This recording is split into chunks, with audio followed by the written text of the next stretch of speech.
Hello, this is Mark. I work at one of the Apple retail store. I think that's probably the reason I decided to watch my videos, especially this video, because you want to know the difference between the MacBook Airs and the MacBook Pro 2012. And okay, I'll give you all the things that probably you might already know. Firstly, if you go for the Air, of course, you know what? In 2012, I've been doing this kind of video for like 10 times for the last 3 years. It's going to be exactly the same story every year. The Pro has optical drive, and the drive is slow because it's SSD. It's not an SSD drive. I know that. But today I'm going to go deeper into the detail. MacBook Pro 2012, MacBook Air 2012. MacBook Pro has 2.5 GHz processor, whereas the Air has 1.8.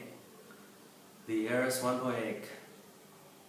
And for the Pro, of course, you can have access to the RAM slot, right? You can increase the RAM later on, but for the Air, you have to do is on the original purchase day. They both have exactly the same integrated Intel HD graphics on board. So what's the deal? The SSD drive of the Air is 4 times faster than the Pro. But the Pro has faster ventilation system, whereas the Air uses the iPad ventilation system and in the iPad's infrastructure of the motherboard. So therefore, let me get this straight. You got to ask yourself first before you make a decision. How do you plan on using your computer for? How do you plan on using your computer for? Nowadays, you know what? Who's the winner? Who's the winner? The Air. Okay, the Air is the winner because in the past the MacBook Air is very expensive, extremely expensive, meaning up to like 2 times more expensive compared to the Pro.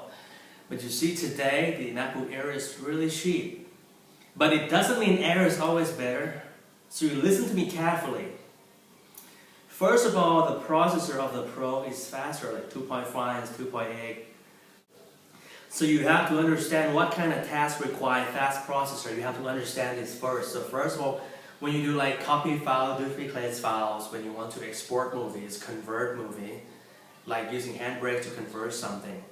So or use like After Effects, you want to render a graphic or something. These are all CPU intensive tasks, like you use Logic Pro for music or something. But the thing is, of course it is, but if you don't do CPU intensive tasks, if you do a regular tasks like reading emails, surfing on the webs, and play Angry Birds, Star Wars on your Mac, I mean, do just regular tasks, just regular simple tasks, reading things, reading emails, transfer file, watch a movie, open up document or something, or just turn off, turn on. The MacBook Air is up to 4 times faster than the MacBook Pro.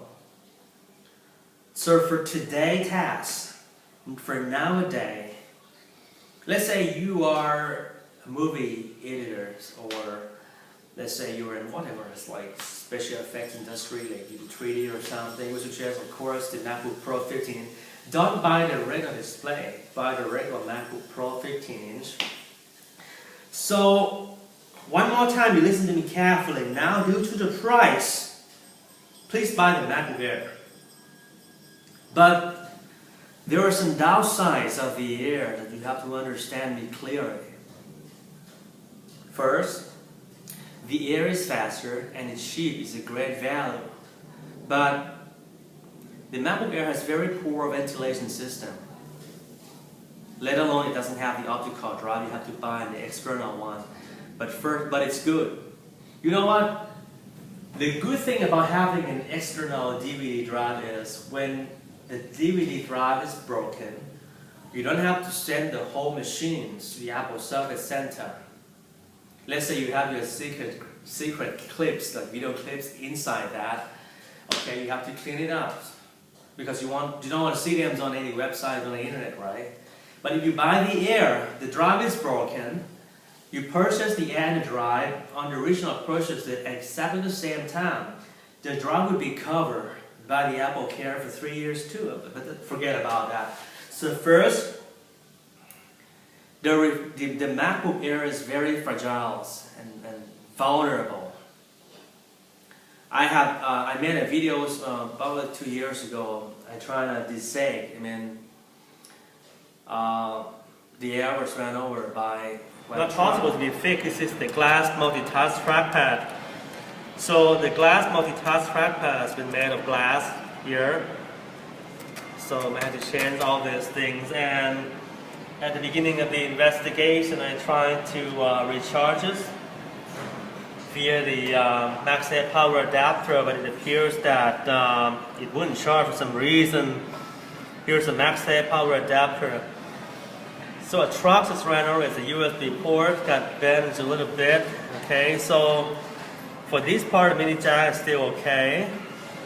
And let's see the overall conditions. The keyboard is still fine. I can type something. Okay, so here's the overall conditions. This was ran over by trucks, just ran over it. Sometimes you have to have closed loops. You can do some operation here. This is the enclosure after trucks, probably like 2-ton trucks that's ran over it. So I can say that the aluminum enclosure is quite strong, okay? It's unibody. It's quite strong, and this Apple icon is broken. It's glass or something. There you go. Let's see the screen. And of course, the eye was destroyed inside the screen here. So we are going to fix this thing. This is the inner panel. The patient is bleeding pretty badly, and I think he's dying. So we are going to get inside to the inner panel right here.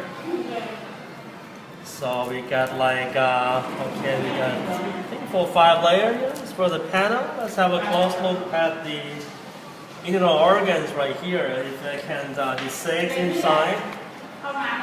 On the back, fine. Here are some traces of the battery. These got exploded here. And here you go. Let's see if I can. I don't think I have the right to open up the enclosure, I think. But there must be a way to open up this thing. We need a screw to operate this Macbook Air. So let's have a look at what's going to happen there. So let's open up this. I have the right to. Let's try it. Let's try it here. And, let's see, have a look inside. Here we go. See the fans for the motherboards. It appears that the Intel Core i5 processor is still fine in here. Okay, everything looks okay, but in one chart. So probably with the Apple Care protection plan, it's like its health insurance will not cover because. But the thing is, I'm impressed that, let's see, the Thunderbolt port is very strong. Okay. The Thunderbolt port has survived tragedy here. So it's really a great deal with this. And inside is still okay. So I think, in order to revive this guy, I think it's pretty much close to what impossible. Okay? But I still can type things very well because, so this is the thing. This is what happened to the MacBook Air after it was smashed by a truck. Okay, so that's the thing.